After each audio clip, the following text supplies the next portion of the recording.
conversation. We are live. Great. Welcome, everybody, to Senate Economic Development, Housing, and General Affairs. Today we are Wednesday, so we're looking at economic development and consumer protection. And we are beginning with our data broker bill. The House has given us H211. And to kick us off, and we have some terrific witnesses on this with representing a range of views. And we're going to kick it off with the Attorney General's office, and we welcome Todd Davis to the witness stand. Least comfortable chair in the room.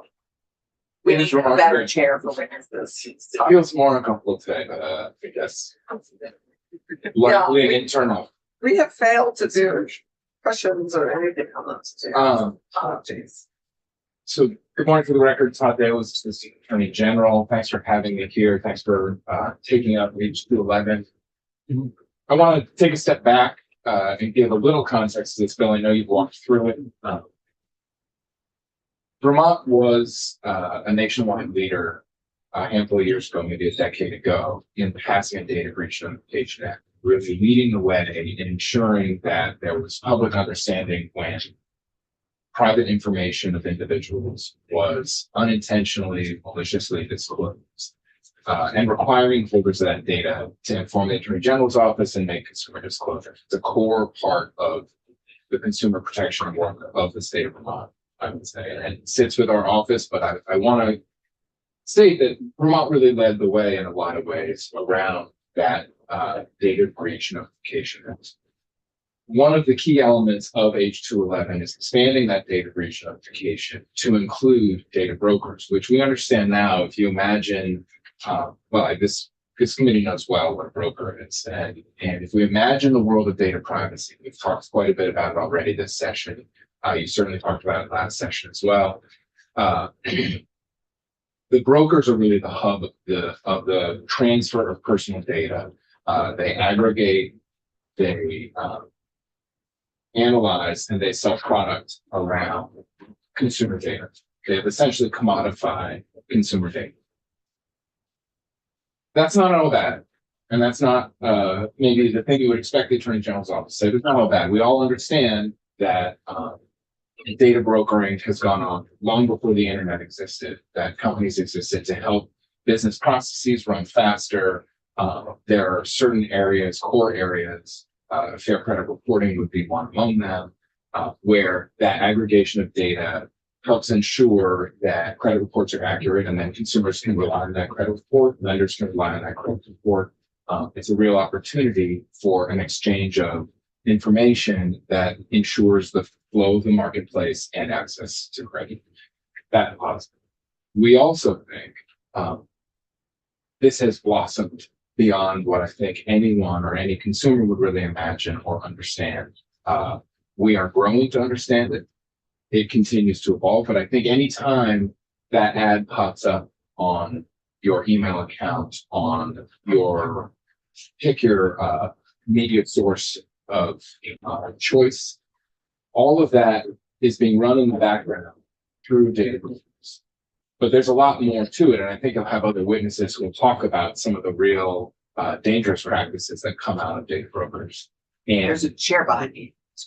And we certainly would suggest that you hear a lot of the data around both the damages that can be done, the harms that can be caused. Where we sit on this, where the Attorney General's office sits, is obviously in one of our core rules of consumer protection.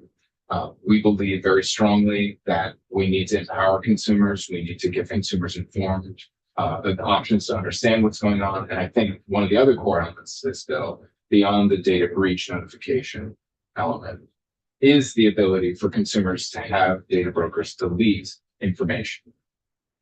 And that becomes very important because, unlike to call back to H639, which is sitting with you all, right? That bill, the Genetic Data Privacy Act, that's a one-to-one relationship. I, as a consumer, am going to engage with a product, and a lot of what that bill says is that product just has to give me information, tell me what they're going to do, allow me to consent expressly to various services or uses of my data. Data brokers are a third party in that relationship. They're aggregating data from other places. There isn't a direct consumer relationship. The consumer is not choosing necessarily to engage with a data broker. They're usually engaging in a second party relationship, and the data broker is a third party who's either providing additional information to that second party or harvesting information, purchasing information, receiving information from that second party. And the consumer has not necessarily any knowledge of that interaction, any knowledge of what's being held there. So what this bill does to address that inequality, that imbalance, and that lack of transparency, I would say, is one, require that notification if there are breaches of data by data brokers. Two, require registration, advanced and expanded registration around that. So consumers can see who are the data brokers out there. We really anticipate with some of the changes in this bill, understanding a lot more. We know we do not have all the data brokers that hold Vermonters' data registered in Vermont today. And I think partnering with the Secretary of State's office, we do anticipate pushing harder to ensure that more Vermonters have more access to who's holding their data. And importantly, as I said, the opportunity in the appropriate circumstances to delete that data. So I don't think you need me to walk through the bill. I think the bill came out of the House with a lot of good elements to it. We support where H211 is right now. I'm sure there are areas that you'll be interested in that you're going to want to dig into and ask other witnesses. And we are happy to remain in that conversation, provide our perspective on it, any recommendations we may have. And I'm happy to answer questions. I'm happy to come back. But that's certainly. Thank you, Randy. There are a lot of obvious disclosure requirements to the public about what data brokers do relative to their data, and there are a lot of other privacy issues. These disclosures are often extremely detailed and extremely long. Do they effectively protect the public, or should we or others do something else other than pages and pages and pages of disclosures that nobody reads? It's a great question. Having just used a product to file my taxes, I might say this morning, still in time. Still in You time. still have all day. I mean, you have 12. I did. There was a minute where I was like, That's a rush. there was a minute I was like, I got 17 You don't hours. want to feel slow early. Statute might change. There was a ton of disclosures in that. And as a lawyer, I actually did sit down. This is why it took a while. And I read a lot of this disclosure. I actually found some fees that I'm interested in following up on. Or referring to our consumer unit, because I was lucky to find them in section 5 of the 17-page document. But I would agree, I don't think that's meaningful for a lot of consumers. And I think that that's an important conversation. I would say we're making strides in that direction, and I don't think we've figured out exactly how to provide meaningful consumer understanding. But a bill like 639 does break it down, and I think that's a helpful step. But I want to take a step back to answer what you asked about data brokers. I don't think many data brokers disclose much to the consumers whose data they hold. Because as I was saying, the two-party relationship, me to the service I'm purchasing, I should have an understanding. I should read the privacy practices. I should engage in that conversation. But if the data broker is purchasing data, I don't have any relationship with the data broker. And so there's not going to be a host of disclosures. And part of the reason and part of the work that this bill does is at least let me know that Randy Brock holds consumer data and I can ask him to delete it. So, is there requiring that disclosure? I couldn't imagine, but I would turn to some other more expert mind in the room. I couldn't imagine a world in which every data broker had to send every person whose data they hold a notice. I want you to imagine what email would look like if you got emails from all. Well, my imagination would be a single database somewhere that records all of that from every holder of personal information. Privately, that's a federal issue, and that the consumer, rather than receiving a footnote that is 5 paragraphs long to go to another document that's 96 paragraphs long. That can change anytime. Right. There are easier ways to do this with modern technology than what's suggested here. And my question is what we have now is working. Well, Can I just put a pin in this, which is, I think, isn't this what the work of the Secretary of State's doing in looking at you heard the reference to privacy last week. This is the work of, I think, aggregating all of this so that it makes it simpler for people to go in. This is the study that we're hoping that will happen and be brought back to us, and the ongoing work. And you correct me if I'm wrong, Rick and Brian and everybody else in the room, but I think this is, and Lawrence here, I believe this is the work that we're asking the Secretary of State to do. It Is that right? All I'm asking is the AG's office if they have a perspective on this. So I was about to punt to the Deputy Secretary of State on this one, who I know will provide you that. We've been in conversation with them since last year, and have had quite a bit of conversation this year as well, working with Ledge Council and working with the House on how our offices would work together around creation, enforcement, and simplify. I mean, I think one of the That's the objectives long to make this a simpler consumer, just to your point, Randy, consumer facing ability, ability to actually delete in some sort of straightforward way. And I think what we're going to see, and I think we will see this more in the data privacy space, is my assumption that in the absence of federal action, because I completely agree, a federal solution would make the most sense. We're going to see a small f federal solution with states essentially beginning to adopt overlapping or congruent data registration, broker, privacy bills. I think, the laboratory democracy concept, each state is going to make little iterative changes, and we're going to begin to see. And I think Vermont's bill does expand and improve on the existing, we can call it the status quo, but we're not identical to another state. And I think there's a lot of positive to that. But in this instance, I think we are looking at more conversation with California as an example to try and work with them to provide that. Right. Anything else for today? Good. Can you give you a scenario on how you would utilize this database of brokers? As a consumer, As a consumer and the tie-in with without Secretary of State. So assuming that right now I can go and download an Excel spreadsheet of all the data brokers we've registered for, and presumably I could contact all of them and ask them what information I hold. I mean, I don't know how successful I'd be in getting information. Under 211, I'd have a lot more, I'd have a better levers to get the information. And if it's passed as written, I have the ability to request the deletion of data almost across the board from each of those. So that's the interplay, right? I could go and say, you got my data, please delete my data. I don't want you to touch my data. There are some use case carve outs in 211 for business processes and places where federal law covers the waterfront. And I would flag for you, and I think I've heard from others, in those use cases where I can't, I We're went talking back, about the exemption the section. exemptions, yes, thank you. But when I went bankrupt, when I skipped out on a bill, those things that would impact my credit score, I can't say, hey, forget about those. But I also think it's appropriate that the data companies that hold that information can't also sell that data for non-credit reporting purposes. So that's the way one might interact. The way the AG's office would interact with this as well, I mean, we'd be the enforcer to say, Clarkson's data warehouse didn't register. They've got Vermonter's data. We're going to go after them for failure to register. And there's a longer process to that. It's not you missed the deadline, we're going to hammer you. There are steps laid out in the bill. But that's mainly our role there.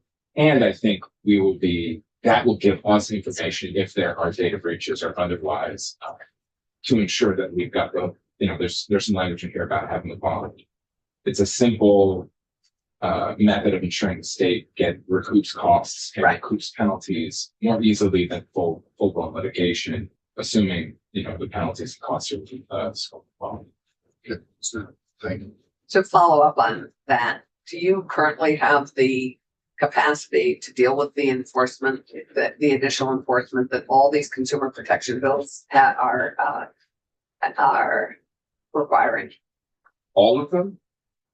Well, we have quite a few. We have 3 data bills alone that are looking to the AG as for enforcement, particularly if depending on what happens with the private right of action in the data privacy bill. So I guess my question to you, and something we all have to take on board, is what is your capacity, and is your capacity to enforce this?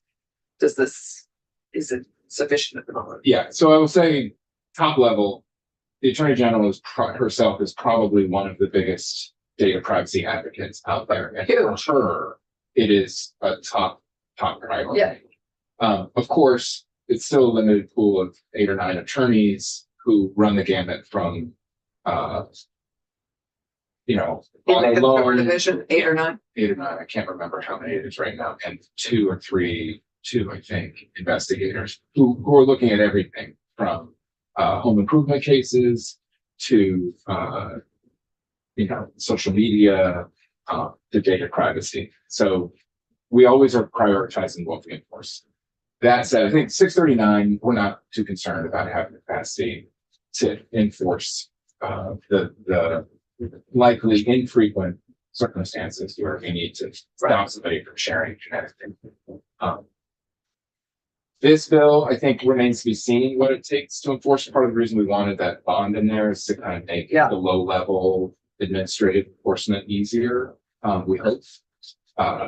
But I think it does remain to be seen how much we're going to have to push on that. The broader data privacy question, I mean, I'm happy to kind of give you the pitch. Part of the reason we support a consumer's right to their own remedy, what is thrown around as a private right of action, is because it means that the limited resources of the AG's office, the taxpayer-funded resources of the AG's office, are not responsible for every infringement that happens to an individual, and can basically empower the individuals to take their own action on it. And so some of what's in 211, I think, provides that in a litigious posture, right? You can delete your data, you can request your data to be deleted, you can find out what it is. There's more consumer empowerment short of necessarily suing. And I think that's a positive for our office.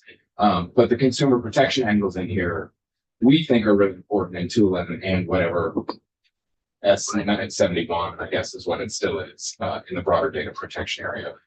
We really do believe that we want consumers to have an access to remedy. And if it were to fall solely to the AG's office, then to finally answer your question, we certainly need more resources, because we believe almost any level of data protection, data privacy law, we would need to really ensure that it's being enforced to the fullest. And if there's no private right of action and it's only us, we're going to need resources. While you're here, and I don't know if you or Rick or maybe the two of you talk to us about the bond, because the bond is it's on page 29 in the whole section on the annual registration piece. And I think my understanding of this is that it does work to help us avoid going to court, and it's a hope to recoup things that are out of state that we don't have necessarily the authority to collect or be, but so it protects us. To just talk to us a little bit of the bond so we can appreciate it more. Yeah, I think so it is drawn from an existing Vermont law. Right. It is drawn from, it's funny because it used to be a hot consumer issue, and I think supplements have largely done away with it. Paid fundraisers still absolutely exist, but we used to all get a lot of phone calls from a lot of charities raising funds, and some portion of those calls didn't come from the nonprofit organization itself. Like the police, that got Well, a and huge number of those. and not naming any of them, there were some that were not real nonprofits or charities that were named like, I want to be careful not to name one that's really legitimate, but a name that sounded very similar. Like maybe it was not a 501c3, maybe it was registered as a nonprofit in Arizona. But you'd be getting a call from a for-profit company that was raising funds. Right. That for-profit company was keeping 85-90% of every dollar that people gave. So we have a registry in Vermont. It requires those companies that do paid fundraising to register, and it requires them to pay a fee every time they run a campaign in Vermont. Right. They also have to file a bond. And what we found is when folks weren't registering for whatever reason, it was very easy for the AG's office to say, hey, you got to register. And if they didn't register within 30 days, so they were past the deadline, they got a 30-day extension, as I recall. And then we would just go to the bond company and say, here's the cost. Right. They're in violation. If it was multiple violations, sometimes we went beyond just the registration cost and would say that's a $10,000 violation of our Consumer Protection Act. It's a way of our legitimizing registering. It's just a way of without filing a lawsuit. Right. And It avoids. Yeah, it's a way to avoid. It can. It can. Okay. Right. Importantly, that's just runs to the Attorney General's office. or it runs to the state, but the AG is the one who enforces it. And it doesn't change our ability to file litigation otherwise, but it does simplify some of these, as I would say, registration administrative. It's, you know, if we got somebody who's unlawfully selling data under the law, we're going to take a different path. You raised it, so I just thought it was worth our appreciating and understanding why it is there. Great. Any other questions for Todd? Todd happily is reasonably close by, so we can. Happy to come back. Right. We also have folks who, I can bring in the folks who, you know, enforce the current data breach law if you want sort of Oh, interesting. a more technical. Right. Perfect. Thank you very much. We're going to turn to our Secretary of State's office. We're charged with doing a lot of this work in developing our. Good morning. Good morning, Lauren. Welcome back. Thank you so much. 2 days in a row and my first 2 days of the session in this room. So that's a treat. Which it's always a treat to have you. So welcome. And as everybody may know, David Hall is responsible for this and has done a lot of the work in this area. And he's out of country. And so Lauren is happily testifying on his behalf and on behalf of the secretaries. But for the record, Lauren Hibbert, Deputy Secretary of State, and pleasure to pitch it to David, but you are missing out on his deep expertise and you have me instead. So we worked really hard, as the Attorney General just said, on this bill with Ledge Counsel, with the sponsor, and with the Attorney General's office. We think that this bill is a substantial step forward, an important step forward. And from the Secretary of State's office perspective, it's doing a couple of things. One, and probably most importantly, is the previous law required registration in the following year after activity. So that's a very weird statutory construct, right? You're going to tell us that you're required to register. We care that you register with us, but you have a whole year until after you do the activity to register. That was always something that sort of was gritty to us. It didn't make a ton of sense. To register after the fact. After the activity. Yeah, It would be that like makes if someone said you need a registration to drive on the road, but you have a year to do it. You know, like it's a kind of an odd construct. And I think there's some reasons for that in this space, because data is moving very fast and you may not know that you are taking Vermonters data and you need time to catch up. But we really appreciate that on page 29, it now says not more than 30 days after meeting the definition. That's going to get Vermonters a more clear picture faster of who's touching their data, who's using their data for profit, and where that data is being stored. So that is a significant thing that we like. And then we are setting a set time. An important factor of that too is now there's a deadline for renewal every year. It's not Right. Sort of sporadic throughout For everybody, right? For everybody. Uniform.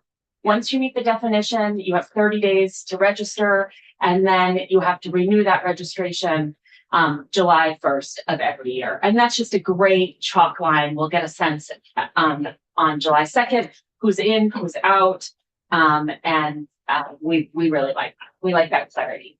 The second big thing is we are increasing the registration fee. It was $100, which is almost laughable. And it is now $900. This is in line with the registration fees in other states. These are businesses that for the most part are making a lot of money off of all of our data. And there's increased requirements on the Secretary of State's office and the Attorney General's office in this bill that really the fees for data brokers should cover. And we think this is a good estimation at this point of what the fees should be. Do you have a notion of some of the other states' fees? Some of the other states' fees are $2,000. Some of them I are, think California's at something well over $6,000. yes. So I mean, just to put in perspective, this I is- don't have that in front of me, Yeah. Madam Chair, but I can. Yeah, that would provide be if you helpful, I like. think, for us to Yeah. look at it in perspective. Factor in population. Anyway, Right. Right. So this factors in population. Well, So- so I'll just say that I think population is always an interesting thing when we're talking about Vermont, because the requirements on Vermont to ensure that our Vermonters' data is not misused are the same as California's. But California has so many more citizens, so enforcement is more, but the requirements of our system are the same. The requirements of our, staff time, creating answers to questions and all of those things are the same. So there are some things that scale with population growth, but there are some things that remain consistent. And really, when we're talking about infrastructure, those things we have the same cost as California to build the systems. So we benefit from our scale, and we have harm from our scale. So that's moving the registration requirement, the fee, that's 1 and 2. The second is the bond. The way that I think of a bond is it's somebody promising to cover your liability. That's what a bond company does. And this means that we'll have a much more streamlined process with the Attorney General on failure to register. And so as Mr. Dalo said, he explained that the process very well. I think that will become more streamlined. The fourth important piece of this bill from the Secretary of State's office perspective is the increased data that we are going to get from data brokers. That's on page 30, line 14. We are going to have a lot more information on what data points data brokers are gathering on Vermonters. And practically on the ground, and this is probably why I was a little sensitive about the infrastructure, we are going to need to build in the Secretary of State's business portal a lot more data collection around data brokers. So this is an IT build. What this bill represents to our office is an IT build and infrastructure change on our side. Because not only will the data broker need to provide a lot more data points to us than they currently do, we also will need to expose that to the consumer.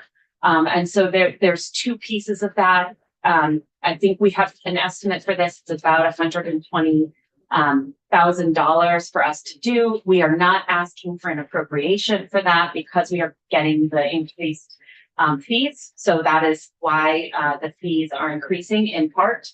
And that cost of that change request is for the initial build, but we'll have to maintain it. So it has an ongoing maintenance cost as well. So, and this is the list on page 30 is sort of the highly sensitive data That's right. that we want to know if that represent pieces of Vermonters that are being sold by the data broker. So we're wanting to know the highly sensitive material that they're collecting and selling. That's correct.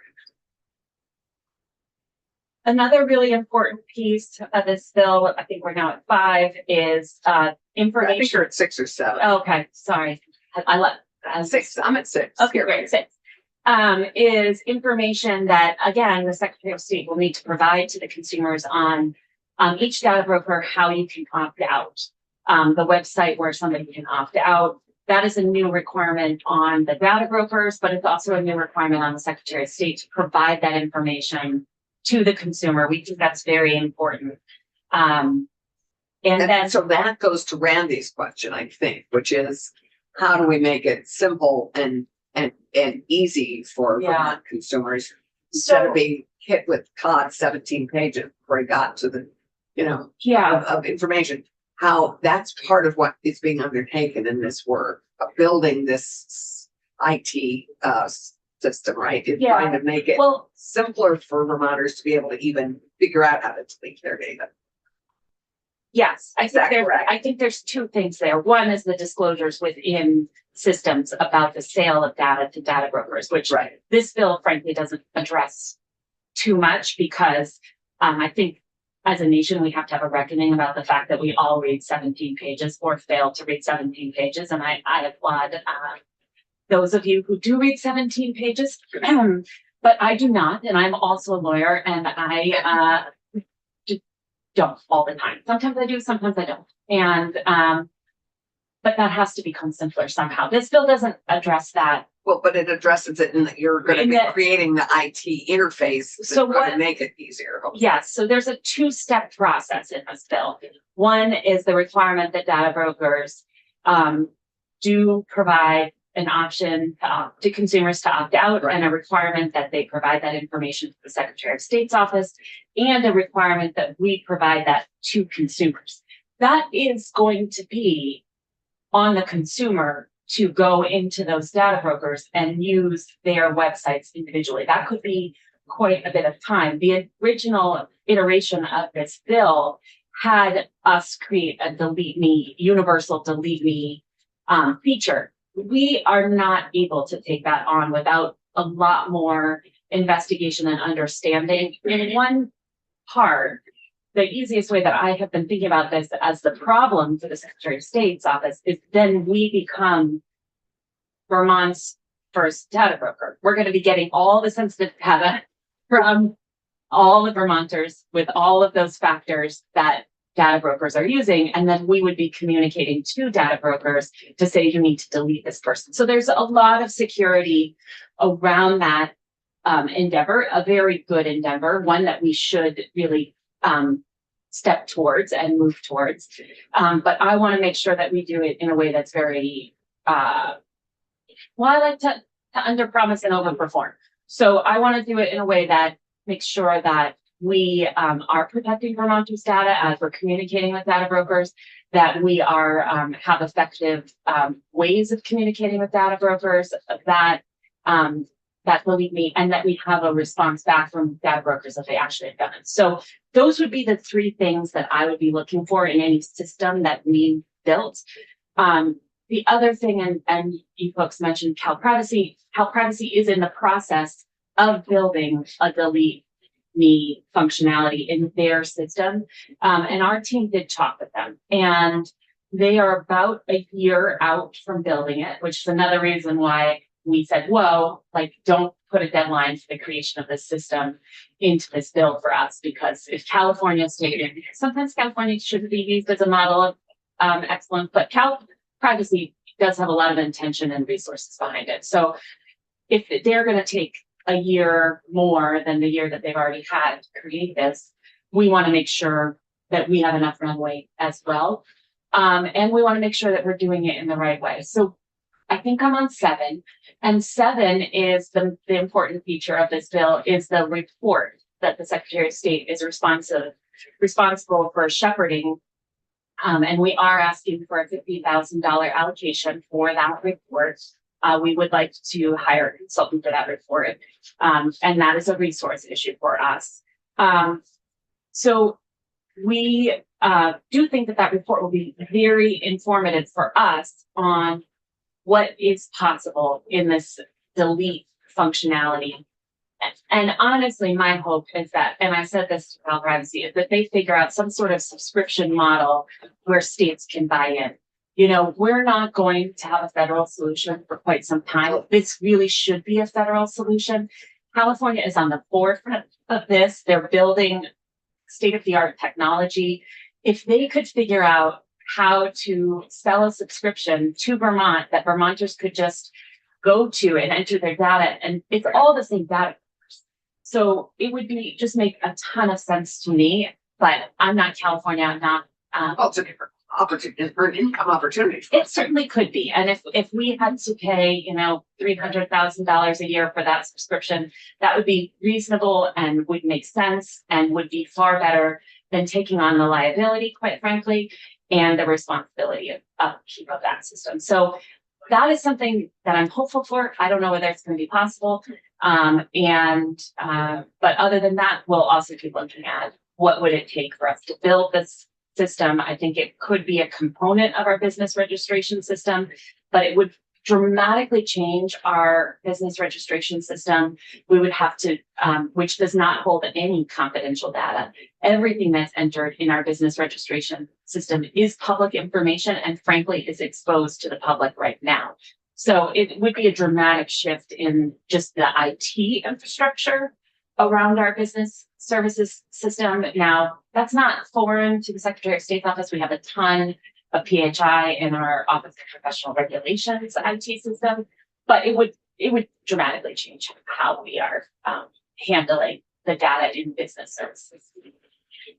So those are our 7 most important factors of this bill. And we also are very happy with where this bill has landed. And I'm happy to answer questions. Thomas, David, Randy. Thank you so So, much. and the report back, remind me, is for next session, so that I believe so, but I can't remember, Rick, is it, I'm trying to find it at the moment, I'm just not finding it. Rick Sagel with the Office of Legislative Counsel, December 1, 2028. 28. Interim report. Okay, so, oh, I see, 47, it's at the end, it's at near the end. Page 42. So Oh, we that's have, near the end. we have 18 months with a check-in at or check-in in 6 months. Got it. Right. Okay, yes, there it is. So it's at the end with appropriations. Perfect. Thanks. No, that sounds like work that definitely needs to happen. We're excited to dig into it a Right. little bit. Terrific. Thank you very much. Thank you so And much. thank you for pinch hitting. Oh. Nice work and we appreciate. So I think we are next on with Sean McLaughlin, who is on the screen. Sean, welcome. Thank you for your patience. We appreciate. I take it this is your client, Jamie's. Jamie's in the room. No, Different. not different altogether. Sean, welcome. You probably don't know any of us, so we're going to quickly introduce ourselves. We're the Senate Economic Development Committee here in Vermont, and you are zooming in from where? I'm in Hoboken, New Jersey. Oh, beautiful Hoboken, where it must be close to 80 today. Yeah. We're just going to introduce ourselves quickly. David, you want to start? Sure. Good morning. Senator Dave Weeks, representing Rutland County. Senator Randy Brock, Franklin County and Northern Grand Island County. Allison Clarkson, the Windsor District on the east side of Vermont. Thomas Chittenden, representing the southeast area of Chittenden County. Great. Sean, welcome. Thank you for joining us. We appreciate your patience as you listen to the rest and share with us your thoughts on this bill. Yeah. Well, thank you, Madam Chair, and thank you, members of the committee. Appreciate the warm welcome. I apologize for not being able to be up there today. I was planning on it, but I have some family commitments down here that I have to attend to. So appreciate the opportunity to testify via Zoom. And I represent the National Association of Mutual Insurance Companies, or NAMIC for short. And NAMIC is a leading trade association representing the property and casualty insurance industry. And we serve more than 1,300 member companies, including local and regional insurers, a few Vermont domestics that you'll be familiar with, as well as some of the nation's largest carriers. And we collectively write $467 billion in annual premiums, representing 61% of the homeowners and 53% of the automobile insurance markets. And for more than 130 years, NAMIC's been the leading voice advocating for advancing public policy solutions and regulatory frameworks that promote a strong and competitive market and protect our members and policyholders. So now that I got the intro out of the way, so my ask here is fairly simple.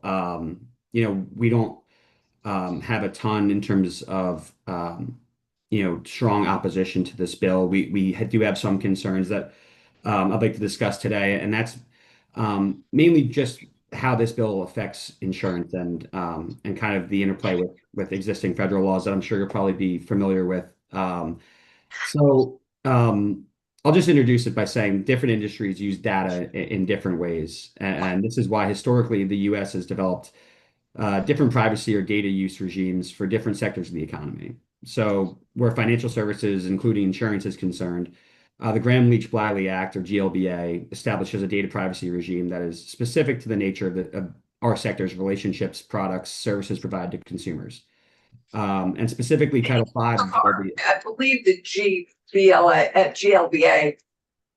it addresses information that links the Social Security with any financial information. Is that correct? Yes, correct. So that's just for our committee. We don't deal with GLBA on a regular basis. So we just be reminded by our Ledge Council what GLBA does. Sure. And I can talk. Sorry, go ahead. How much time do you have? Okay. Come on, Sean. We'll just keep listening. Yeah, and GLBA, oftentimes I hear from state legislators, it can be the bane of their existence. So It can be interpreted very broadly, which we Right. don't. Yes, which we're trying to narrow. Right, right. So Title V of GLBA it recognizes the state-based system of regulation for insurers and preserves their enforcement. States have implemented GLBA provisions in their respective jurisdictions, as has Vermont through the NAIC Model Law 672, which has duties that go beyond. The acronyms we don't know, so share with us what is the Sorry, AIC? that's the National Association of Insurance Commissioners. Okay. And that model law, it basically has duties that go beyond the requirements in GLBA and appropriately tailors regulations to the insurance industry's functions. So state insurance departments have industry-specific data breach laws and requirements, as does Vermont. And to include in scope entities that are subject to GLBA in this bill, would result in overlapping data and privacy rights, which would create, we believe, an inefficient, costly, and layered regulatory system. And there's strong strong privacy and data use infrastructure in place for insurers. So it's critical not to needlessly complicate requirements for those already subject to comprehensive oversight. That's NAMIC's view on it. And I'll talk a little bit just in closing about mandatory deletion in insurance and why it's a little different. So to best understand and assess risk, the insurance industry engages in analysis and study of both general and policyholder specific data to predict risk with actuarial soundness, right? We want to match rate to risk. That's how we generate premiums, and how to kind of understand and price insurance. And we're subject to robust insurance laws and state regulatory oversight on that front. Insurance is not a one-time transaction. Insurers take on risk and promise future payment if a loss covered under an insurance policy occurs. That's how insurance works. So some insurance products have longer tailed claims that could span years, if not decades. For example, if a policyholder is later sued for something that occurred during their policy period, which is since expired. Separately, compliance requirements, market conduct examinations by insurance regulators, claims payments, and potential litigation are additional reasons why information about policyholder is maintained after they no longer have active coverage with an insurance company. So for those reasons, we do think that a carve out for insurance is appropriate in this bill. It's covered federally, it's covered by insurance regulators, and the nature of insurance as established by GLBA is simply specific, especially considering the longer tailed relationships that insurers have with their consumers. So that's NAMIC's view. I'm happy to answer any questions you may have. And again, I appreciate the time. No, we appreciate yours as well. Committee, any questions? Can I summarize what I think I heard? Yes, that's the best way of having heard it, is like getting it back. This organization does not support the majority of the bill. No, I think just the exemptions issue. That's Is that, correct. I think you're focused just on the exemptions. Is that That's correct? correct. Yep, that's correct. Yeah, we would just like to see an amendment. Oh, I mean, do you have an amendment to propose? Well, and I'm happy to work with you on language, but just basically exempting insurance from the bill. Right, that was my takeaway, is to carve out for insurance. Correct. Would it be exempting insurance companies or would it be exempting any entity regulated by Graham Leach Bliley? So, I mean, our preference would be insurance companies. Happy to talk about, I can't speak for other industries generally and that are covered by Graham Leach Bliley, but the same reasoning would apply, right? But our concern is for insurance carriers and how this bill affects them. Then the follow-up question I'll have Yeah. to probably Ledge Council is if there was an exemption for entities regulated by Graham Leach Bliley, Fair Credit Reporting Act and the Driver Privacy Protection Act, would those entities, so if they were entity level exemptions, would the activities that they did with that data, could they still sell it to other people, or would that activity then be restricted by this? And I'm assuming if they sold it to another entity that isn't regulated by those things, they would still be applicably governed. But I have questions about that boundary of what that exemption would cover and would cover at an entity level. Maybe that's for a later discussion. I can help answer. Yeah. So, get Rick Segal, Office of Legislative Counsel. I think the question is, if they were exempted, entity level, through these entity level exemptions, would they be able to sell the data? So even if they were not exempt, this does not prevent any institution from selling data. This is really deleting data. So a data broker that is exempt from this bill would be able to sell whatever they want let me clarify, with or without means.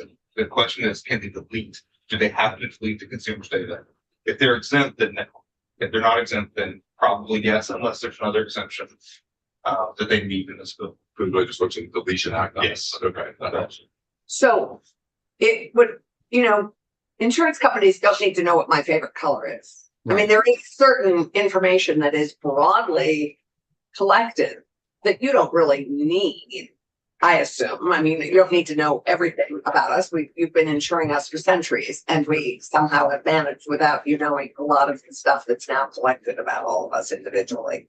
So I guess one of the questions I'd have for you is, might the insurance companies articulate what data is most critically important to them to remain exempt? Yeah, I think we're happy to, right? And it's going to be data points that have been actuarially proven to to reflect future risk, which is driving, Right, but obviously, all the way down. But if you could send us those key areas, that would be helpful, because I think, as we all know so much, you don't need to know that I'm a size 8 or that I love blue. I'm wearing blue today, red. But I mean, you don't need to know all those things. You don't need to know all the things that are going to prompt all these advertisements on our internet. But you do need to know some specific things that do help our future indicators for risk. Right. I get that. And I think we all appreciate that. So if you would be kind enough to actually identify the data pieces that you consider critically important, that would be helpful for us.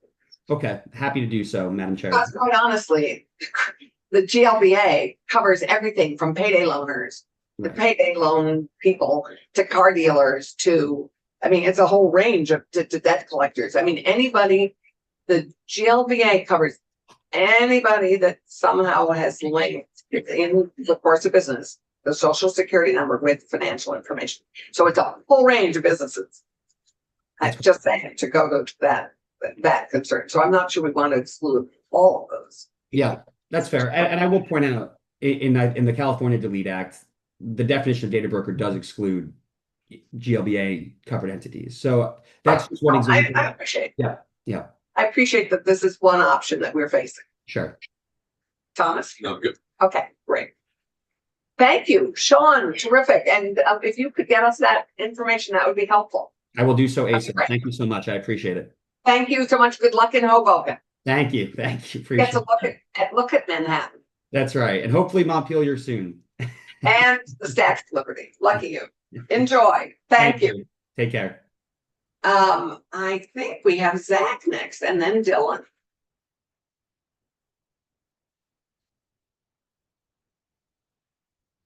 I feel like, who's on base? So Dylan, you're on deck.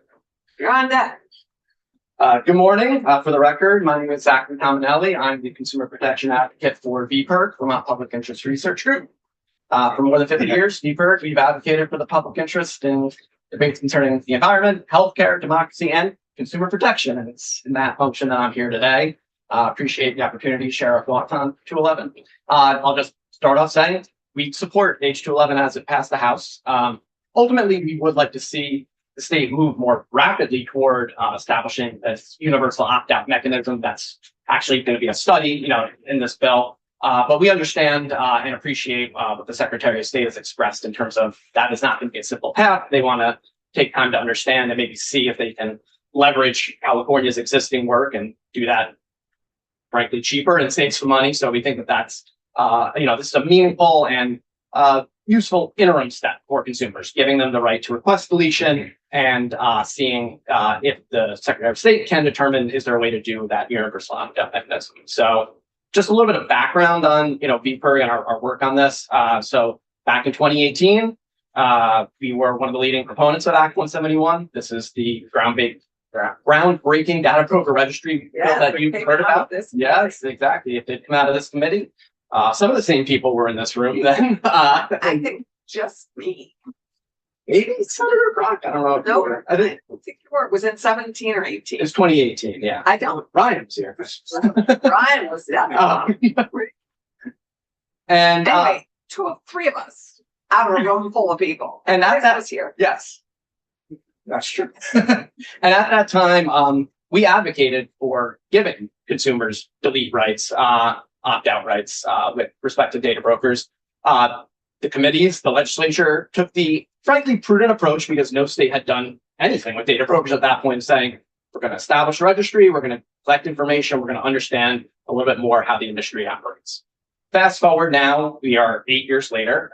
Several other states have gone in our stead. They've established data broker registries, and California has taken that additional step, giving consumers the right to request that their data be deleted with data brokers. And they've even gone even further, and they have established the California Drop Portal, that one-stop shop where a consumer can, within 5 minutes, put in a little bit of information, state verifies that you're a resident, and then they work with their entire list of registered data brokers to request an opt-out. This works like almost like a do not call list. This is what we ultimately want to see Vermont moving forward. This bill moves us in that direction. Something as simple as a do not call us. Exactly. And so we think that that's great. And, you know, just a few words on why we see this bill as being necessary. You've heard this before, but I think it bears repeating. Recognizing, and I think it bears repeating, especially because this is coming in the context of, I know in this legislature, you know, we're debating a comprehensive data privacy bill. You know, oh, well, maybe we're going to do that. Is this really necessary? How is this different? And it all comes back to the unique position that data brokers hold within the marketplace. This idea that they are third parties that consumers have no direct relationship with them. So what do I mean by that? Well, typically, and we see this bill as essentially correcting a market failure. Typically, consumers' power in the marketplace comes from the ability to vote with their wallet, right? I can decide what retailers to visit, and you know, if they share my values and I want to buy their product, I can decide what websites to visit, what organizations to give my information to. I can make those decisions as a consumer.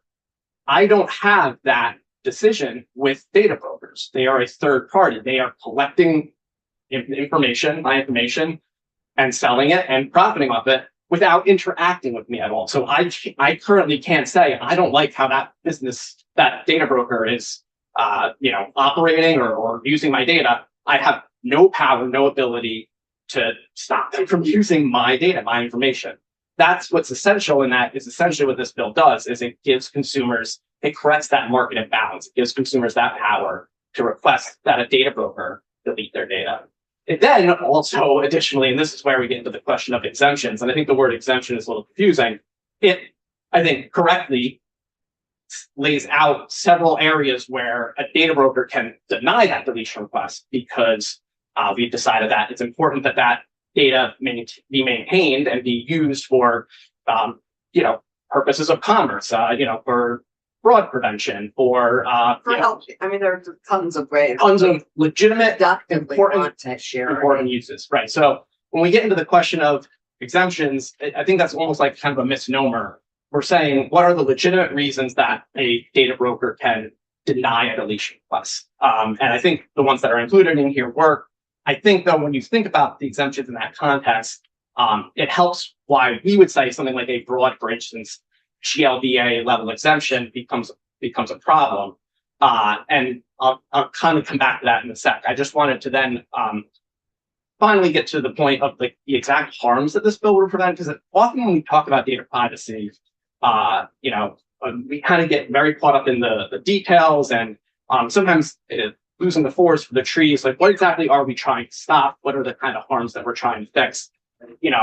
And this is in my written testimony, and you can kind of look at some of the cases, but just within the last decade, real world harms that have resulted from the over collection and the misuse of consumer information by data brokers. So in 2014, the FTC brought a complaint that the data broker Leap Lab bought payday loan applications from financially strapped consumers and then sold that information to marketers that it knew it had no legitimate need or use for. And at least one marketer, Ideal Financial Solutions, used that information to directly withdraw millions of dollars from consumer accounts without their authorization.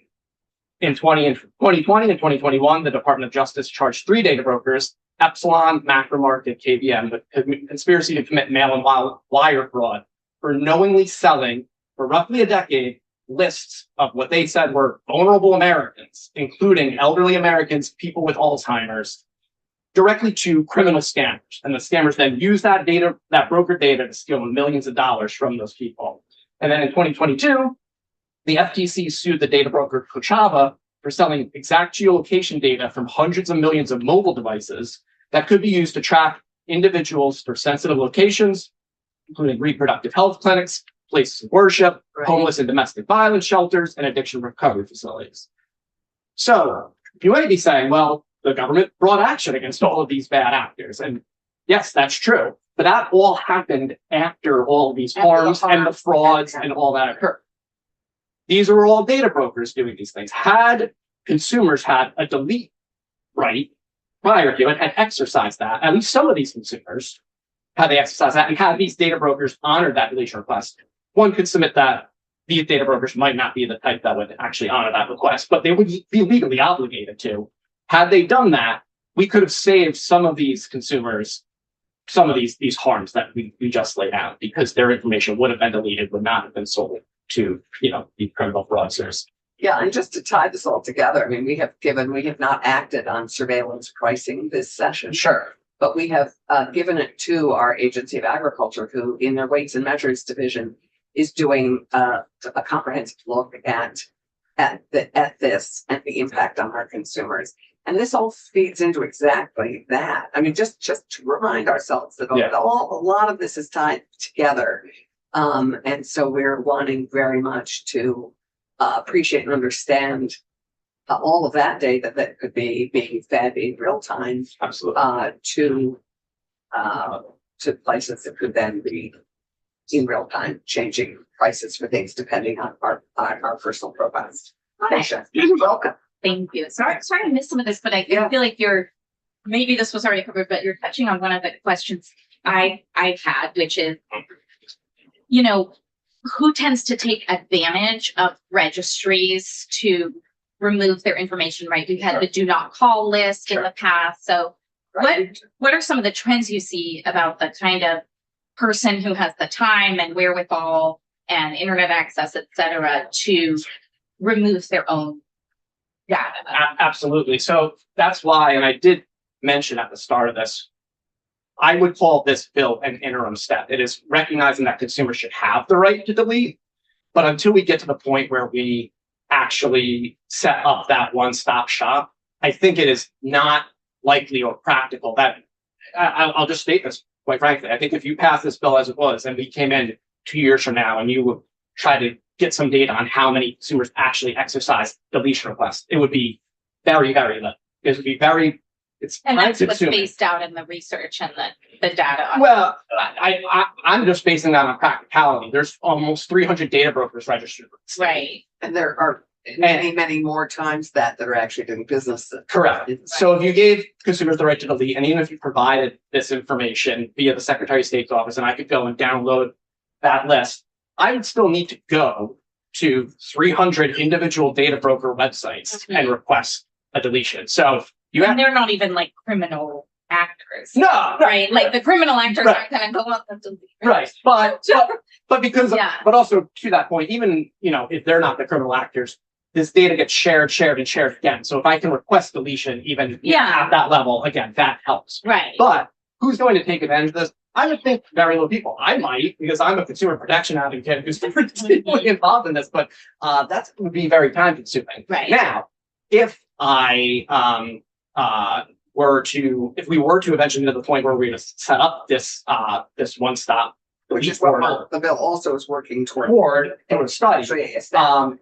I think a lot more would. And, California, they can tell you, I think when they came in and testified, and that this had only been live since January 1st of this year. And they testified in February over on the House side with Cal Privacy. Yeah, no, And I think something like 600, 700,000 people had already, made deletion requests. Now, that is, I'll admit it, a small percentage of even the state of California. It's like But that's- maybe a little less than 2%. but that's still 700,000 people. And, it's an easy process. And I'm not saying that, consumer education does not need to be, part and parcel, to this. And that's a role, frankly, that, VPERT, like we would play. I mean, if there was a deletion portal and that this was something that people could do, I would be moving heaven and earth to make sure as many people knew that they could do this as possible and get there. So that's why I do think it's, it's worth moving toward.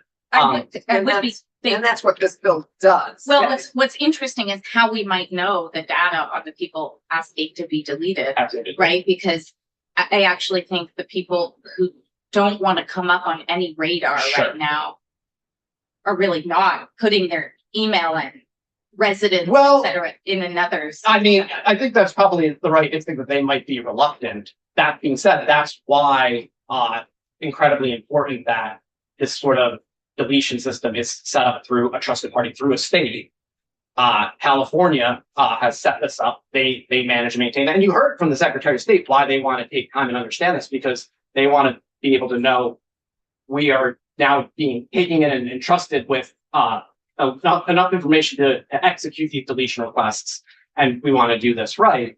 And there are ways to do this, and California is doing this with people giving very minimal information. I went on there. Yeah, exactly. You need to verify that you're a resident, because you need to do that, so you have those rights, and then you can decide what additional information you want to provide that is then used. Okay, here's my email address. Tell data brokers this is the email address I want you to search on to essentially, delete my information, right? So there's levels of control there. So I hear what you're saying. I think there's ways to do this though, to make it so that people feel comfortable and secure using this deletion option for sure. We just don't know. They just started it in January. It went live in January. Yeah. So I don't know if they've even attempted to, I know they know the raw numbers of how many deletion requests have been made, but I don't know if they've tried to do any kind of analysis on who, Or how successful it ultimately is. Yeah, well, and part of that is that the data broker end of it, the data brokers now getting information and exercising that deletion. I don't believe that has to begin until August. I did double check, but so right now they're merely essentially collecting the deletion requests from consumers. Right. And they already have a notion of how many people have adopted and are. Like I said, it's hundreds of thousands. It's probably at this point.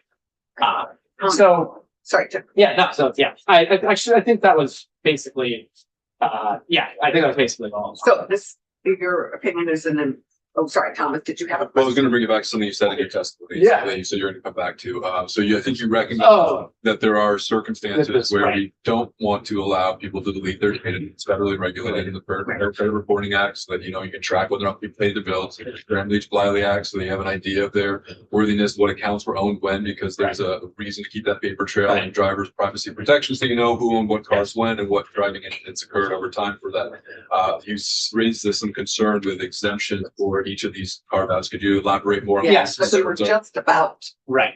to Thank that, you, and then you appreciate that. pivoted down to Well, behind. and the reason why I wanted to wait is because I gave the example, for instance, of this data broker Leap Lab that bought payday loan applications. yes. Payday loan applications are, if you created an exemption that said a data broker does not need to honor a delete request if the data in question is Gramm-Leach-Bliley regulated data. If that was I can see the exact proposal from you, but that's essentially a data level exemption, the ability to reject that deletion request. Payday loan applications Fit that. fit that definition.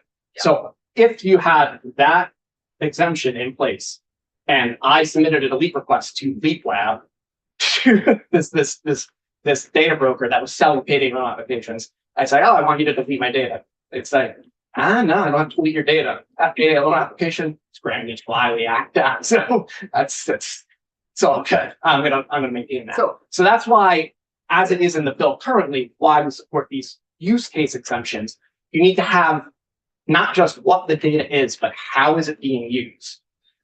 If it's being used for fraud prevention, which is again in the bill, then you could say, yeah, I'm data broker X, I'm not going to delete your data. It is this kind of data, and it is being used for fraud prevention Or risk reduction with insurance. I mean, again, that's why use case, it's how you're using the data and why that should be a legitimate reason to reject deletion requests, not just what the data is, because what the data is can be, and again, I don't think that the intention is to prevent a company like Leap Lab from rejecting a deletion request just because the nature of the data happens to be financial.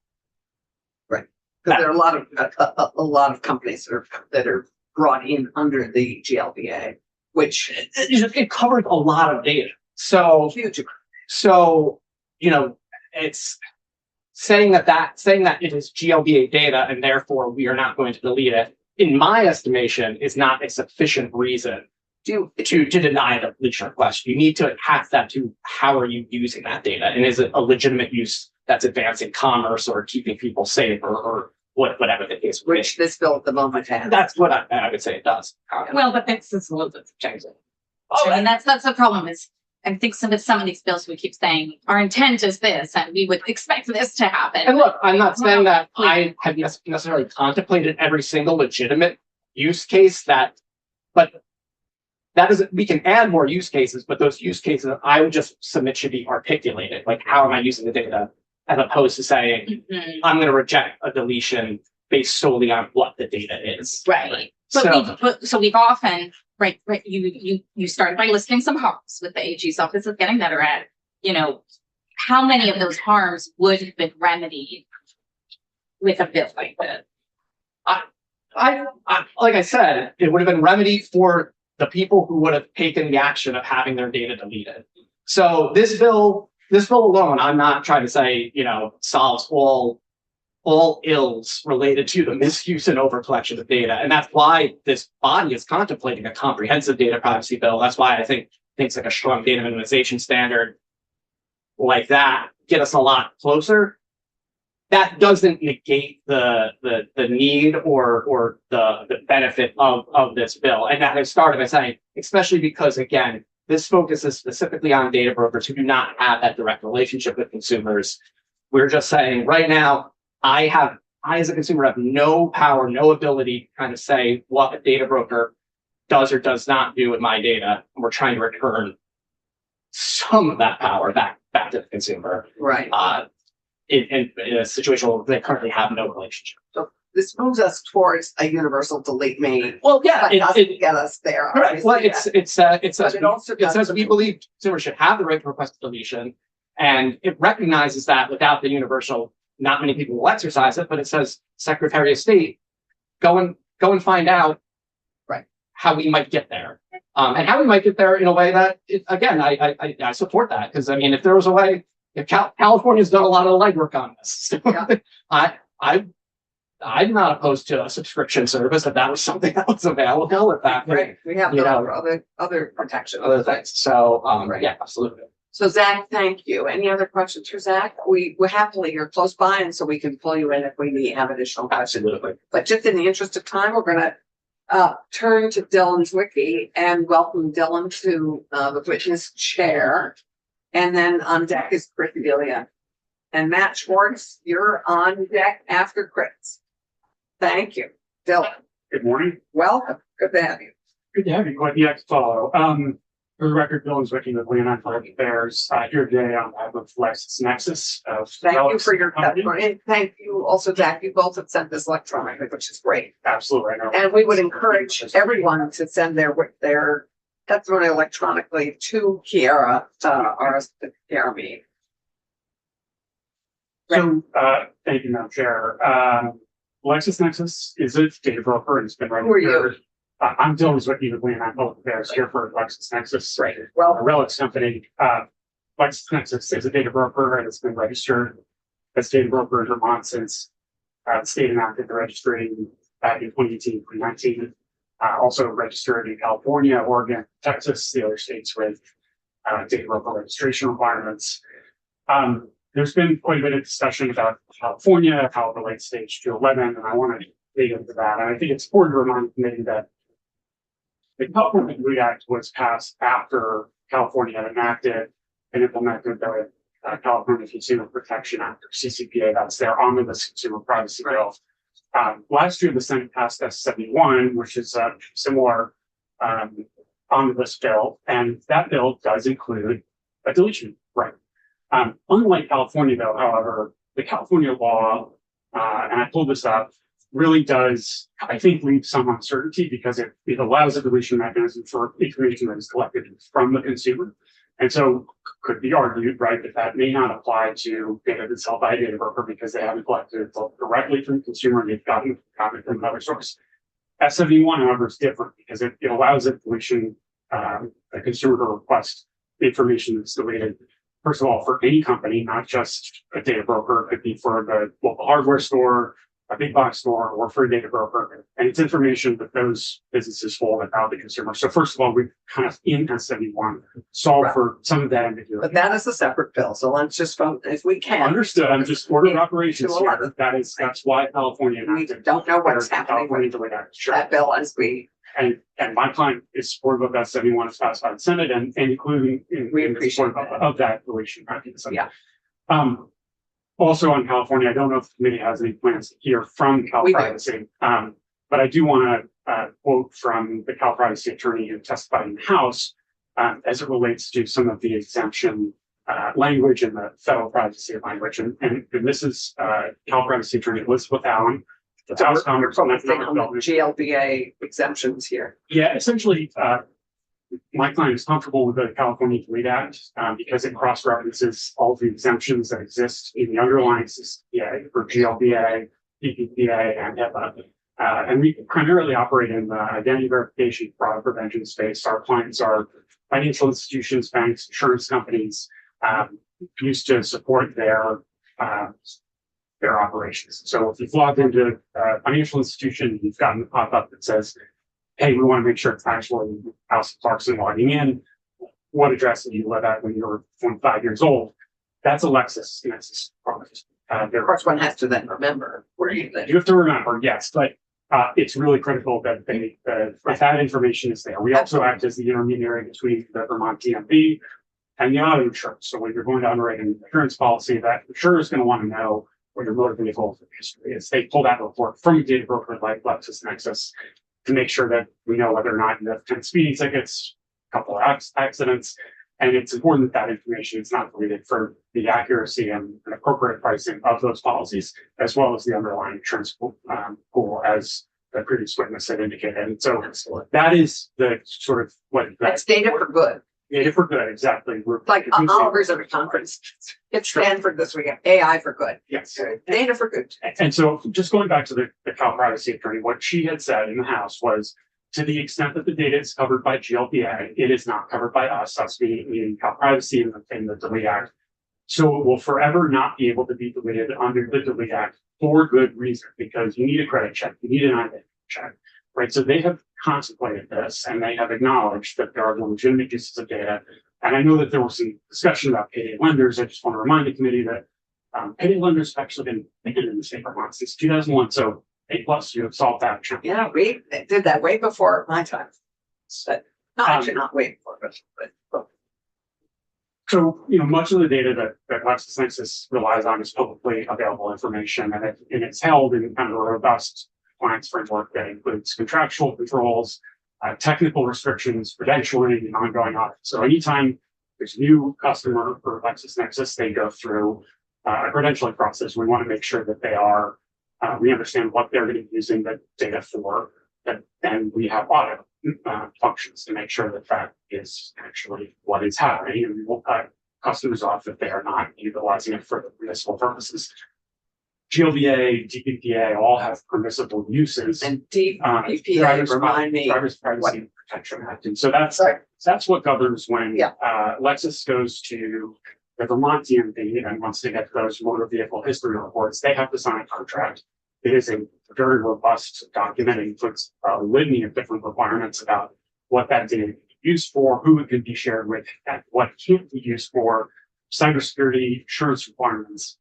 It is pretty intensely regulated, and that flows through to our customers, the insurance companies, for example. And so it is limited in terms of how and where that information can be used.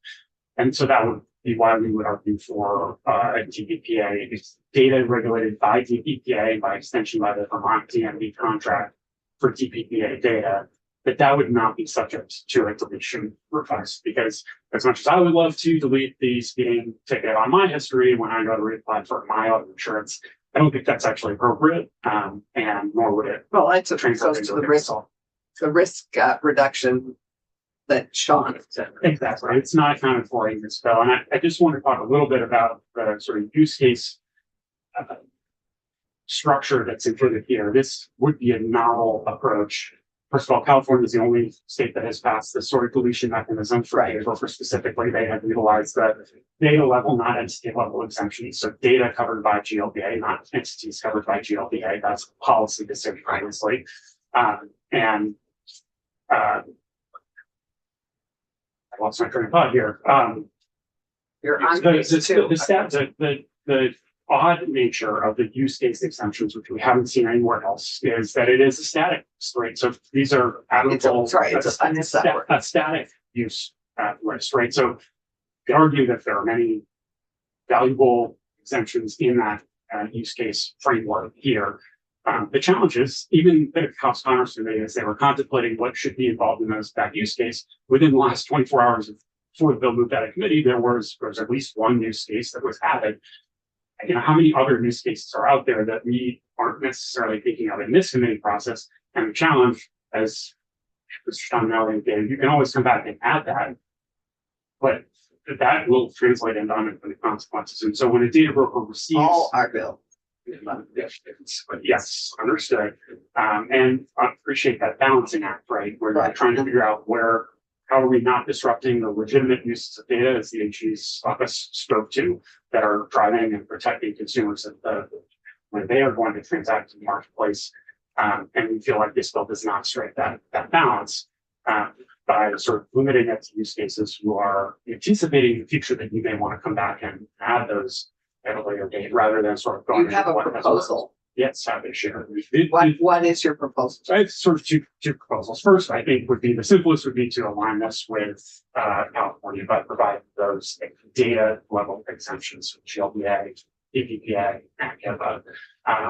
That would create kind of clear compliance understanding. And the second would be, I think, the changes that are made earlier in the bill, the change to the definition of data broker, the reporting requirements that data brokers are required to register sooner than a year after they've been doing business. All of that makes sense. Security Breach Notification Act changes, all of that's fine. Our real issue, you're really pushing the exemptions. It's like kind of a use case approach. We do have some concerns with the segregation language. Just doesn't quite fit with how GLBA and our compliance infrastructure. And that's works. Also in the That's exemption. also, well, it's just below the exemptions. I'm happy to follow up with specific language. But yeah, so I think you could move forward with amending that definition, move forward. On the whole, you support this bill with us reviewing and looking at the exemptions with the data level exemptions and GLBA. The segregation, the exemptions, and we have a concern, and you may want to hear from an organization called Coalition for Sensible Public Records Access. Coalition for Sensible Public Records Access. I don't know if they've reached out, but the definition of publicly. I don't know if they've reached out, but if you want to connect us with that. The definition of publicly available information of the bill is it lays out what publicly available information is. That is a good definition, but then it does a whole bunch of, but it's not this, this, and this.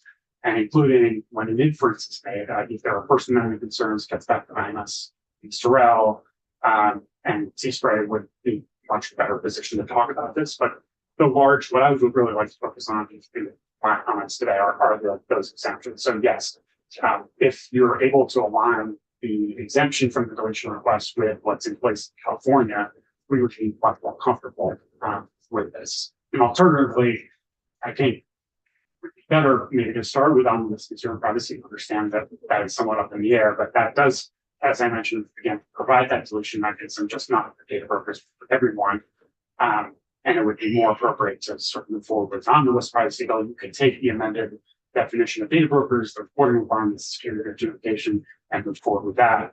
I think it's a little bit of putting the cart before the horse with respect to getting the report back from the Secretary of State, looking forward to a sort of universal deletion mechanism, as previous witnesses said, indicated, fairly small universe of folks that are probably going to go to every one of the 100 or so. Okay, it allows them to do it at least. It does. Question sort of And may make more sense to look at California and then we can piggyback on them and take advantage of the good work that they have done in this space versus Right. Thank you, Dylan Thomas.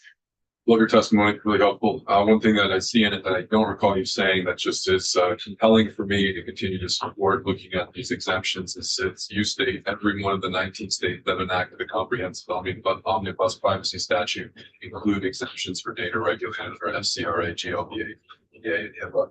So that I would not want to be an outlier in that regard. That's quite compelling. The last piece, your third one, I don't see what change you're asking for fraud prevention, but you raise a point of view that if we allow for this deletion of this data that's protected under these federal rights, or even like carve outs, as I think a term was used, my concern is the people that might most often take advantage of this would be fraudsters, the ones that would want to mask or hide or otherwise conceal activities that they have, so that entities like LexisNexis could then reveal the fact that they had already operated in malicious or bad ways. So I don't know how that translates to changes you're asking for in the bill, but I see the concern that you're raising in item number 3. Yeah, one would essentially, if I'm moving forward with a GLBA data level exemption, would allow us to maintain the data to protect against those types of nefarious activities. So the other services that LexisNexis provides is preventing and trying to track down poaching, international factors who are involved in. You might be on the anti-money laundering list, might be a foreign actor that is trying to sort of conduct international transactions. All of that is prevented by the products and services that LexisNexis offers. And I think we really don't want to make sure that customers, there's an obvious unintended consequence if you go to apply for a new mortgage, right? And your data is unintentionally deleted the data that the financial institution may want to look into, make sure you're a good candidate for that. Well, you can always then provide it, but you're right, Well, that is where we need good data. Yeah, but turn to Chris, to talk about that, but banks are gonna want to rely on third parties and not just like any individual walking off the street and say, here's my information. They're gonna rely on service providers. On confirmation. And the challenge with the deletion mechanism, if it's not crafted appropriately, is we're all familiar with credit freezes, right? You want to make sure that someone else is going to. That's pretty easy to turn off. You understand that if you can call the different credit reporting agencies and turn it off. But once you unfreeze it, the information is still there. If you have deleted the information, the provider, whether it's LexisNexis or another institution in the space, it's not like you can just go and pull it out of the trash or it's gone. Given our time, I'm going to say thank you to Dylan. Dylan is here. We can have Dylan back and go through. Thank you very much for this. Very helpful. Chris, we're going to hear from you, and then we're going to hear from Matt, and then we're going to take a break. So, Chris and Matt, welcome. Or Chris, welcome. Morning, Madam Chair, committee members, for the record, Christina, President of Vermont And Bank. you have your testimony that we I am Kiara, working please. from bullets, but I could write those bullets. If you would send them to Kiara, that'd be great. So, my testimony will be a bit shorter because Dylan did a great job of paraphrasing some of what I would have said. Let me get right to the point, is that we support a comprehensive privacy bill. We've supported it since 2018 when discussions began. And we support a bill that would, if you will, address or modernize the data broker statute in Vermont. Great. That's pretty much what this does. Well, however, we don't believe there's some provisions in 211 that we do have some concerns. I will say under the definition of data brokers, it does not include a bank. We're not selling, we're not leasing information. You've heard a lot about Grand Leach Wiley, but one thing you've not heard about is the fact that Vermont has one of the strictest comprehensive privacy regulations in the country, aside from California, and that was promulgated by the Department of Financial Regulation back in 2001. That not only impacts your state chartered banks, but every bank that does business in the state of Vermont, as well as other entities that the department regulates. That's an opt-in provision, so we can't do a thing with your data unless you consent to us to do something with it. That said, we do rely on third-party providers to do our work, to do that level of due diligence when you can access a product or a service. And the concern that we have is if those third-party providers don't have the data on Thomas Chittenden, and he comes in to try and access financial services, Thomas doesn't exist with that data broker, we can't do our job in order to serve Thomas. That's a reality that I think is present under this bill. While the committee upstairs tried to come up with the use case scenarios, I agree 100% with Dylan, they're static.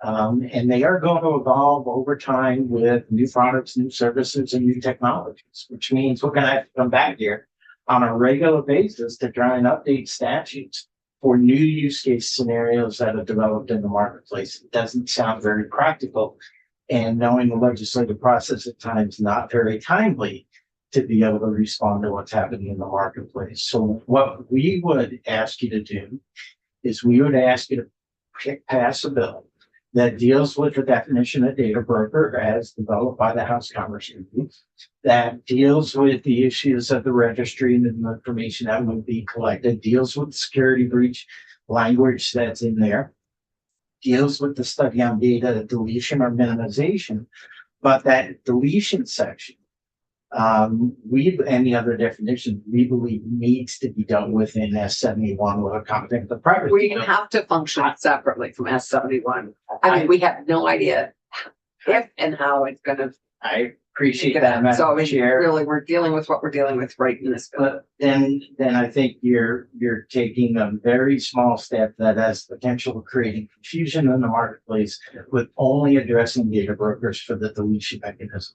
The deletion mechanism should be across the board for anybody who's dealing with it, with the collection of the data that's out there on consumers. And it feels like we're going to be piecemealing it. And I respect and understand what you just said about S71.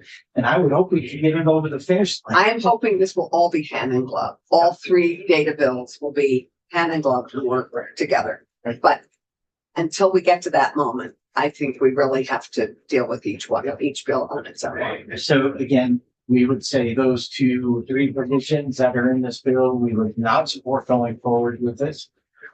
But the other sections, we would see no problem with those advancing into them.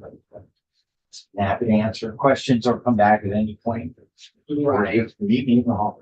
Written testimony would be fabulous. Yeah, I think I would appreciate you sending that. Thank you, Chris. No problem. Any questions for Chris? Right, Matt, we're going to shift to you, and we welcome you. You are testifying. You are a consumer reports person. That's correct. Can you hear me okay? We can even see you. And where are you testifying to us from? Washington, D.C. You're in DC, right? Yeah. Welcome. Thank you. So Chair Clarkson, members of the committee, thanks for inviting me to testify today. My name is Matt Schwartz. I'm a policy analyst with Consumer Reports based in DC. CR strongly supports H2 11. Consumer Reports is an independent, nonprofit, and nonpartisan organization. We work with consumers to create a fair and just marketplace, and we have members spread across every state, including in Vermont. So for years, CR has advocated at the federal and state levels for the passage of data privacy legislation that is as workable and protective as consumers as possible. Data privacy is a top concern for CR members. It's becoming even more so as more of the products that we review become connected to the digital world. And before I discuss kind of elements of the bill itself, I think it's important to understand why this legislation is so important to begin with and why an organization like Consumer Reports cares so deeply about it. And it really comes down to this. Data brokers are increasingly weaponizing personal data against consumers in ways that are impossible to anticipate and leave consumers with very little recourse once they realize it. As you've heard, data brokers are entities that aggregate extensive dossiers about virtually every American. They include thousands of data points, including extremely granular information about our behavior, as well as data brokers' inferences about us based off of this information. This information is sold and resold, often for marketing, but for a variety of other purposes as well. eroding our basic expectation of privacy in the process. And I have three quick stories to illustrate the types of harms that make this legislation so important to pass in the first place. The first story comes from the New York Times' reporting around a year ago or so. Major car companies like GM and Ford were caught secretly collecting and sharing people's driving behavior, which included how hard they braked, how fast they accelerate, and their precise geolocation information with data brokers. The data brokers then shared this information with insurance companies, who in some cases raised people's premiums based off of this information that consumers never knew that they had allowed their car company to share with data brokers in the first place. Nobody should have to pay more because a third party secretly collected and shared their information, but that's exactly what happened. The second story is about the ubiquitous sale of our location data. Zach touched on this a little bit, but there's a whole marketplace of data brokers that specialize in collecting and selling our every move, collected primarily from the GPS trackers on our site, which can reveal our visits to sensitive locations like reproductive health facilities, political rallies, religious facilities, and more. This information is collected and shared as often as every 3 seconds. And it doesn't take a huge leap to understand how this information being available to anyone with a credit card can put people at risk and enable stalkers, law enforcement, or others to track people down. And when this information is leaked, it can cause huge financial losses for consumers. Recently, Congress's Joint Economic Committee released a report that revealed that consumers lost an estimated $20 billion from just 4 recent data broker breaches. And the reality is that there have been far more breaches than just those. Third, it's important to understand how even more run-of-the-mill data broker activities can put consumers at risk. Data brokers use their digital dossiers on consumers to make incredibly invasive inferences about them. They sell lists of consumers sorted into categories like, quote, rural and barely making it, or, quote, credit crunched, city families. As Zach touched on, another data broker was selling lists of people battling Alzheimer's disease. These lists are a goldmine for payday lenders, scammers, and other third parties who wish to target particularly susceptible consumers for scammy financial products. That's why we're glad to see the committee consider H211, which would provide Vermonters more transparency and more control over how their personal information is used by data brokers, including the ability to delete it. Obviously, this bill started off a little stronger in that it included a universal deletion mechanism that would have created that one-stop shop mechanism for consumers to delete their personal information from data brokers. That was removed in the House side due to concerns from the Secretary of State, as you heard today, about the short-term feasibility of that. Totally understandable from our perspective, though we are hopeful that there's still a path to this in the near future. And it's probably also worth knowing that Vermont is not out on an island in consideration of this type of legislation. In fact, a very similar effort in Connecticut, led by Senator Baroni, who was the original author of the much-cited Connecticut Data Privacy Act, which is the one that S71 was based off of, has already made it to the Senate floor and has a very good chance of passing. In New York, Governor Hochul included a similar Delete Act style proposal in her budget request. And Rhode Island is considering similar legislation as well. So then in terms of the kind of text of the bill itself, the main thing I wanted to cover is this discussion of entity or data level exemptions versus the use case-based exemptions that are currently in the legislation, and particularly how those things relate to financial institutions, which we've already heard about today. So, from the consumer perspective, I would say that giving people the choice to erase their personal information collected by data brokers that can be used to make important financial decisions about their lives is actually one of the strongest overall arguments in favor of this bill. If a financial institution wants to pull credit, report information from a data broker to help underwrite a loan, of course, that should be no problem. The bill already currently exempts credit reporting agencies who furnish credit reports to others, including financial institutions. But that's recognizing the fact that there's already strong consumer rights available under FCRA. Nobody thinks that consumers should be able to erase their credit report, and that's not really what's at stake with this bill. But data broker data that isn't credit reporting information is almost entirely unregulated. That means there's none of the consumer rights that are associated with FCRA, including the right to access this data broker data, the right to notice when you receive an adverse financial decision against you, and the right to dispute inaccurate information. And it was for these very reasons that during the last administration, the Consumer Financial Protection Bureau had actually begun a rulemaking to bring data brokers entirely under the auspices of FCRA and provide folks with these consumer rights. But that rulemaking has since been abandoned, and it doesn't appear that data brokers are going to be regulated in a comprehensive way, at least at the federal level, anytime soon. And that is a problem because data broker information, unlike FCRA data, is of wildly varying quality and can come from just about anywhere.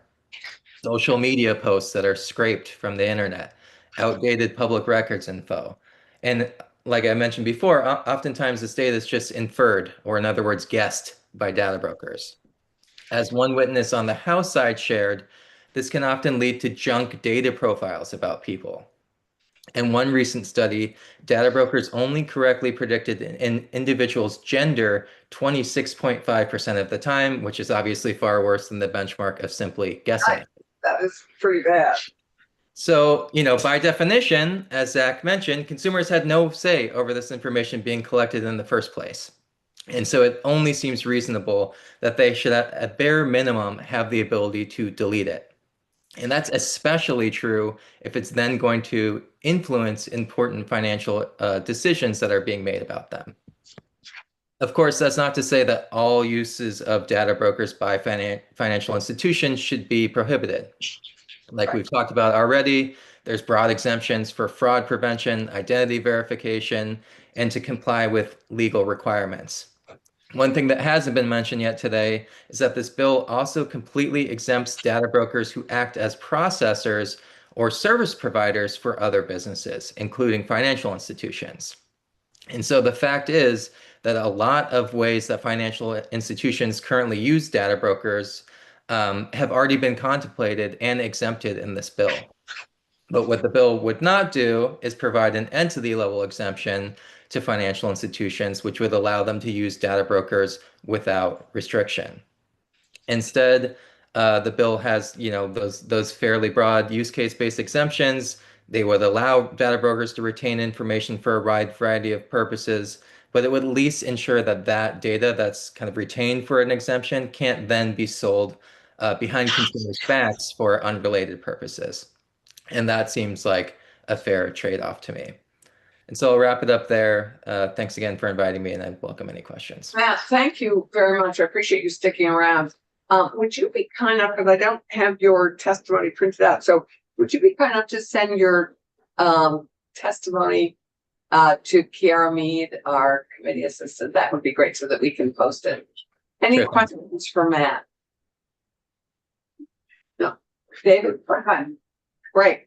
Thank you, Matt. Thank you very much. Really appreciate you weighing in, as we do for everybody, because it's giving us a fairly balanced view of this and the concerns people have. So thank you. We're going to take a break. We'll be back in about 10 minutes. We're going to start at about 10 or 11. Is that okay, Thomas? Good. Does that give us a moment to stand up and stretch? Thank you. Thank you. Okay, so thank you. Thank you for sticking. Brian, thank you for sticking. Yeah. Offline, please.